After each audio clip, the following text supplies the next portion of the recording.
sebelum aku bilang sama Goni, Badang ini harus benar-benar reaktif banget. Ya. Tapi nggak ada reaksi sama sekali yang bisa didapatkan. Tapi kita menyaksikan di mana menyiarkan langsung dari Teddy Sidor Senayan. Rame banget Teddy Sidor Senayan, mana tepuk tangan aja! Yes, ini dia. Crowd dari Jakarta, Indonesia yang untuk menyaksikan secara langsung.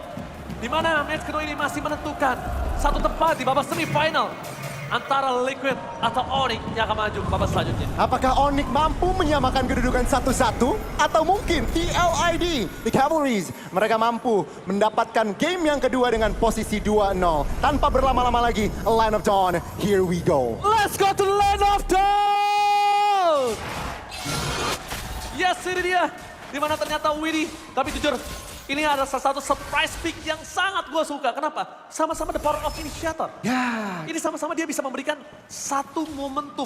Dan sekarang, untuk melihat dari para pasukan tim Onyx, ketika menggunakan Purify itu untuk di tangan dari Cecil atau ke arah Badang, ini bakal flop banget. Kalau Harit it's okay, Ya. nggak masalah. Tapi untuk Badang dan juga Cecil, ini sangat flop banget nantinya. That's why mereka harus tetap flicker. Krusial banget ya. Krusial. Dan kita lihat crowd control yang besar juga.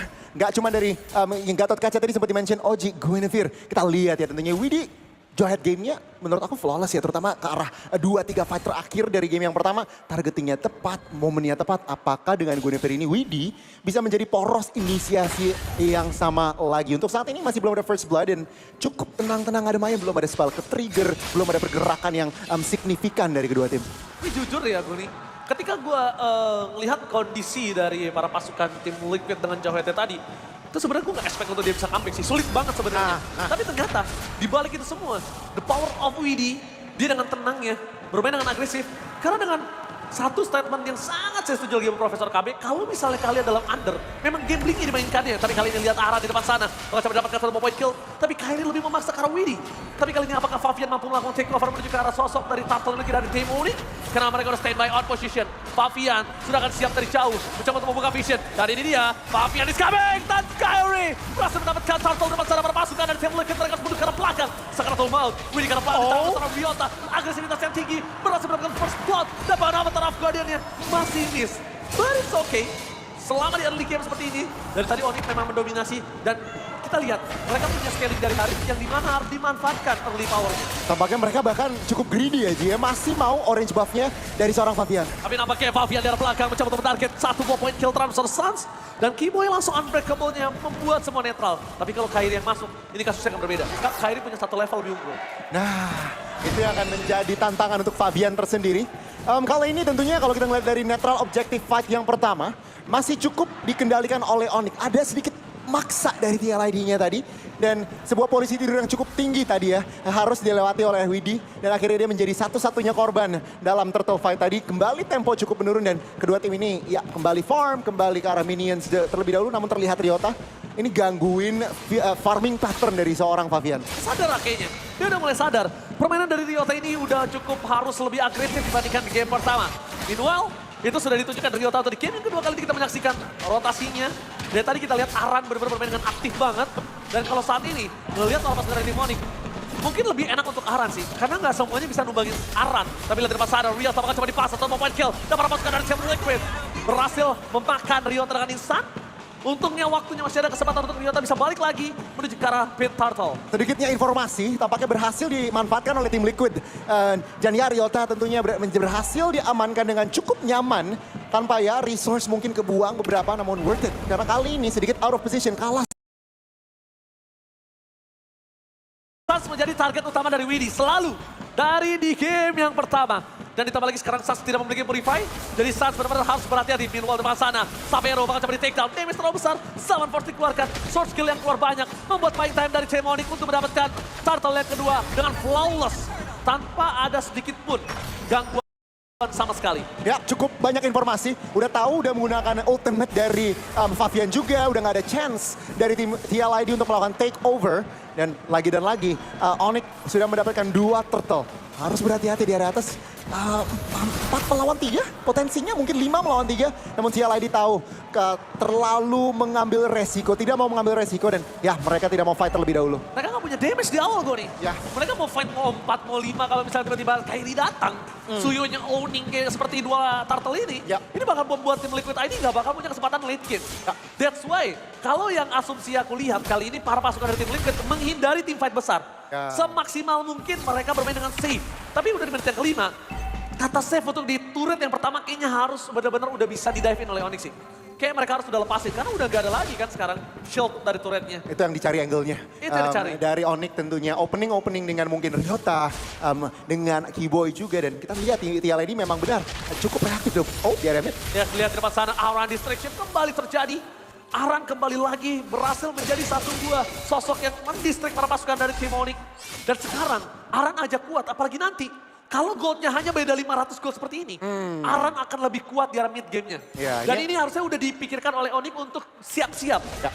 Mereka harus concern akan hal tersebut. Harus lebih agresif lagi. Karena mid game atau mungkin early game sekarang lagi owning, mereka harus memaksimalkan itu, eksploitasi early lead-nya. Namun dari Onyx kayaknya cukup pasif ya. Pasif sekali. Tidak mau terlalu mungkin. Apa mereka tidak mau mengambil resiko, tapi jujur, the time is now. Karena TLID mid game udah ada spike dari RNCQ, udah ada spike dari SKL yang akan lebih tricky lagi untuk Onyx. Namun struktur yang pertama seenggaknya sudah didapatkan. Ya, kalau ngomongin ke arah ini, karena Moskov yang hilang, ini gak masalah. Karena mereka bisa balikin dengan gampang. Ya. Moskov masih punya power akan hal tersebut. Sekarang, 2 split push dari tim Liquid. Ini ada di depan mata, tapi lihat arah bakal cepat dimakan. Mampu karena bisa bertahan, tapi nampaknya para pasukan dari tim Liquid mencoba untuk berhasil mendapatkan Keyboy. Di outplay dengan damage dari turret, bantuan berhasil mendapatkan Keyboy. Pertukaran arah dengan Keyboy, dibalikan dengan Favian. Tapi Moskov is coming. Fokus dengan 2 damage yang didapatkan, tapi Savero tanpa adanya Summon Force. Mampu dia bertahan di depan sana. WD!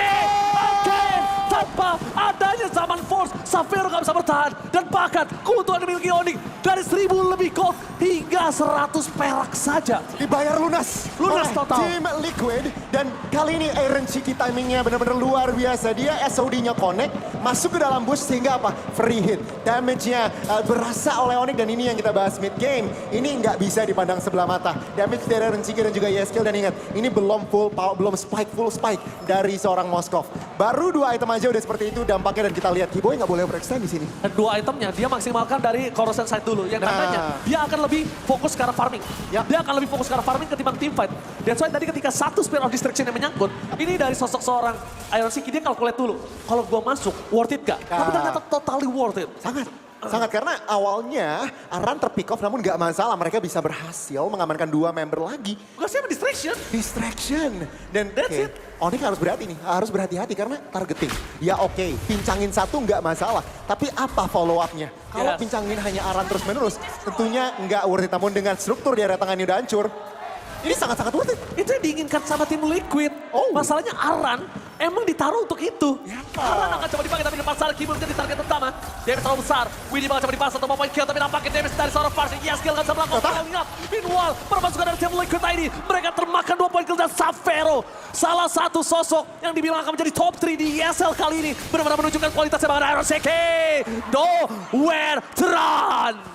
Risolasi sudah dan 3 member dari TLID terkapar. Onyx kali ini sudah memenangkan Perfect Turtle dan kali ini Lord sudah hadir. Tampaknya tidak akan ada kontes. Favian mencoba untuk menyelamatkan dirinya mundur ke arah depan sana. Favian masih berhasil selamat. Meanwhile, permasukan dari tim Liquid ini.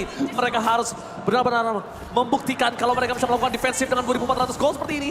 Karena jujur, Onyx dominasi dibanding di game sebelumnya ini sangat luar biasa. Tapi again and again, Savero 2 game menjadi satu sosok yang sangat ada di pandangan saya. Sangat berkilau. Positioningnya bagus banget, timingnya bagus banget. Dan Outplay-nya juga. kita harus kasih angka topi juga ke arah Ryota tadi. Buying time, face crack-nya connect karena 2 member yang membuat TLID formasinya gak maksimal. Holy Crystal dari kantong dari Savero. Bahaya, spike. Spike-nya lagi. Tapi Savero lagi dan lagi benar-benar membuktikan kalau permainan yang sangat luar biasa dimiliki dirinya. Walaupun nama yang baru di skena Mobile Legends Indonesia, tapi tidak bisa dipungkiri. Permainan dari sosok God Laner dari seorang Savero ini benar-benar mengerikan, Goni.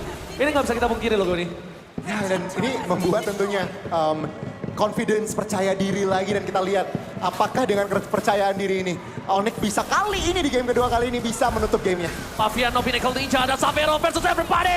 Sangat ada satu poin kill dapatkan para pasukan dari Tim Liquid. Mereka porak-poranda karena damage tambahan. Mulai kembali Fish Cry. Ryota berhasil menutup seorang RCK. Double kill dapatkan oleh seorang Savero. Dan para pasukan dari Tim Onyx meluluh lantakan Tim Liquid dengan menit ke-10 saja. Ini bencana best di depan mata. Membuat para pasukan dari tim Onyx mereka mengandangi tim Liquid. Karena ini bukan power spike dari tim Liquid, Goni. Mereka harus mundur dulu sih, Ji. 5 member dari... Oh, No, mereka terpaksa dengan Unbreakable Winnie. Alamos tertag dan tadi Sas dengan satu buah tanpa rapid impact. Bahkan sampai rapid everybody again and again. Fokus ke Pestilent. Gak peduli apapun terjadi. Dan Onyx take the game 2. Dengan sangat cepat.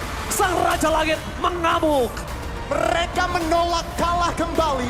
Dan ya, 1-1.